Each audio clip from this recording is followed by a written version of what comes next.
Hello, my name's Tom O'Connor, and I'm going to talk about some noteworthy stuff I learned about electricity, not by virtue of having a degree in electrical engineering, but mostly just by being interested and paying attention. And it all started rather innocently around the house, and then it became a bit of an obsession, and eventually led me to question a lot of things about our relationship to energy. So I'm going to talk about mastering our larger energy domain, which begins with developing an awareness of energy right in our homes. We buy energy in units of kilowatt hours, so those are easily quantified. Then we can reduce usage through improvements and efficiencies in both our equipment and our behavior, or to punch it up, clue in, count up, cut down. I start at the electric meter. It used to be dials, but now it has the simple digital readout. I start logging our daily usage, and I quickly realize that just by paying attention, our usage immediately decreases. The other feedback we get is the monthly utility bill. It's not really informative, but if you dig around, your electric and your water usage are on there somewhere.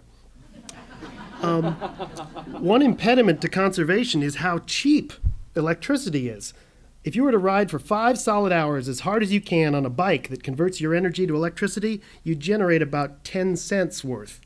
If electricity was an employee, you'd be paying wages of 2 cents an hour. So I've got this handy-dandy kilowatt meter. It's not the phone, it's the thing at the top there. And I measure the consumption of appliances around the house and discover exactly where all the energy is flowing. So I find a lot of waste and inefficiency and hidden usage. So there's a lot of free, low-hanging fruit right from the get-go. Also, I noticed that some of these Energy Star appliances are shipped from the factory on these default settings that tend to be the most wasteful. So you have to dig through the TV menus and actually make an effort to set it up for the efficiency. Best way to deal with this is a power strip. You can shut phantom loads like this completely off. This goes for entertainment centers, computer workstations, model railroads, workshops, moonshine stills, whatever your hobbies are that take power. There are less obvious phantom loads like the central air conditioner. This uses power all the time, not just the huge load in the summer, but in the winter and the spring, the fall, all day and all night. So I shut that off at the breaker box, and after it's been asleep for a couple hundred days, you need to give it time to wake up in the summer. Another phantom load I found was the microwave. So I put a switch on it, put a wall switch on it. Immediately we realized that the microwave clock was critical to the timekeeping efforts, so we got a little clock radio. I had to hack into that for sound quality. Got a mechanical timer. I had to hack into that for aesthetics. Things started to get crazy, and our electric usage started to get down to like $10 a month.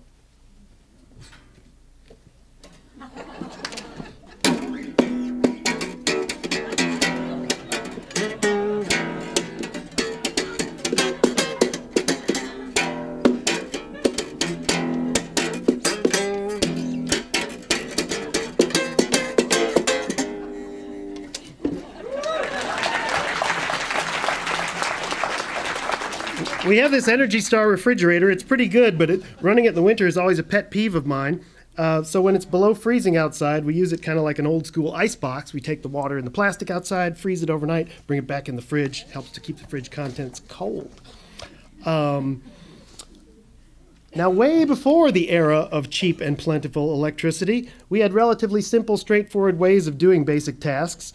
So don't forget that we can still do things like cut wood, open cans, and sharpen pencils without any electricity, and that's very empowering. I love a good hack. I hacked some halogen lights to handle compact fluorescent bulbs.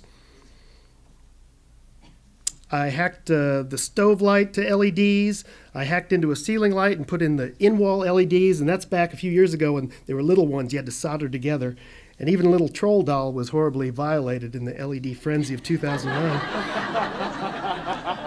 So here's the result of all this. From the super easy stuff to the really insane stuff and a lot of stuff in between, our monthly electric usage went from about average to below 100 kilowatt hours, or as we say in the language of money, $10. With all this going on in our home and all the talk we hear about going green these days, you would think power usage around the world might be going down. But guess what? It's not. We're still talking about more. New nuclear plants, new power lines. And so when I hear that we need to spend billions on this stuff, I think, who's this we and what's this need? And we need really means I want you to pay for. So over time, we've kind of created and become addicted to these energy systems that are just huge and expensive and unhealthy and unsustainable. And centralizing our energy production builds mountains of money, that bring political power and resistance to change. One of the biggest impediments to doing things the smart way is that there's a lot of people making a lot of money when we do things the dumb way. So centralized production requires massive, costly, and inefficient transmission infrastructure, which feeds back into the model of centralized energy systems. Hydrofracking, carbon sequestration, tar sands, mountaintop removal, the Keystone XL pipeline, these are all very expensive signs of addiction and desperation. But there is a way out.